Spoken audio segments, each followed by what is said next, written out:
What's up everybody, my name is Brenden and this is BigBearB Creative.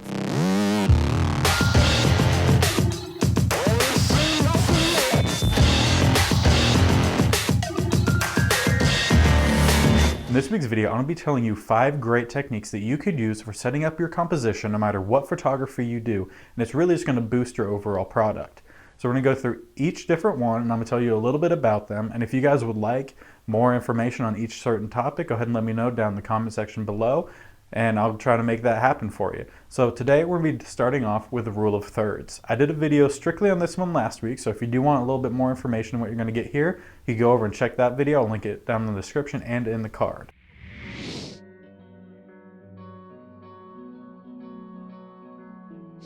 Alright, so the rule of thirds. It's a very simple technique and a lot of people use it, and you'll find it really all over the place. And it's very simple. Like I said, you have a 3x3 grid, 2 horizontal lines, 2 vertical lines, and you're going to use different elements of your subject, the area that you're taking the photography in, and you're going to line it up with those marks. You could either, like I said, line up with the lines themselves, or you can line it up with the points that those lines connect. So you could have really a variety of different ways that you could line things up with the rule of thirds, and you don't have to line it up with every single line. Just choose one, you can use 2. Like I said, I explained this a lot more in my last week's video, so go ahead and check that out for a little bit more on that.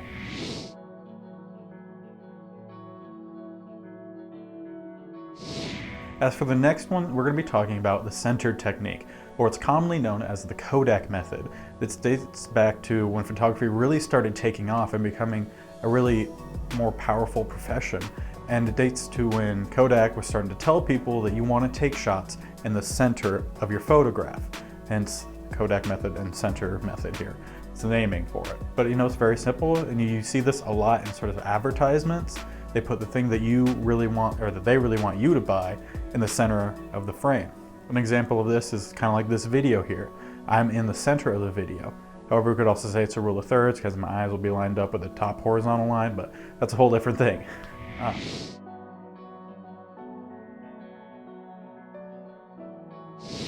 So the third technique that I want to share with you is called symmetry. It's very self-explanatory. You want your photo to be symmetrical.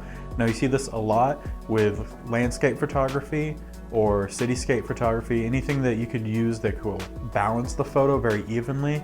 It's a great way to do a symmetric shot. For example, you know, you could have a landscape where you have a river or a lake or something in the foreground and a mountain or some sort of key element that's singular in the background that you're going to reflect on that lake or river or whatever the body of water is that's reflecting.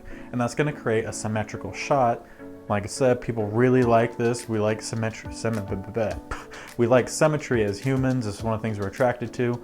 Same kind of thing with the rule of thirds we talked about earlier, which is that it makes it look a little bit more natural. We're drawn to that. It's another same thing here with a symmetrical.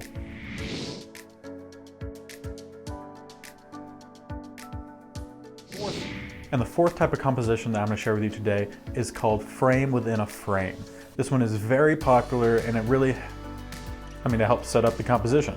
You're basically going to use any sort of man-made or natural structure that's going to frame your shot and your subject all in one. So basically, if you're a city type of photographer, you're going out taking a bunch of photos, architectural and things like that, then basically you're going to look for something like an arch that you shoot with the arch in the frame of your photograph, but with your subject in the frame that the arch is creating. Another very popular way to do this is for portraits. Again, you could use an archway, or you could even use a tree that has leaves that are coming down that's going to surround your subject. Basically, you just want to shoot through something that is framing your subject.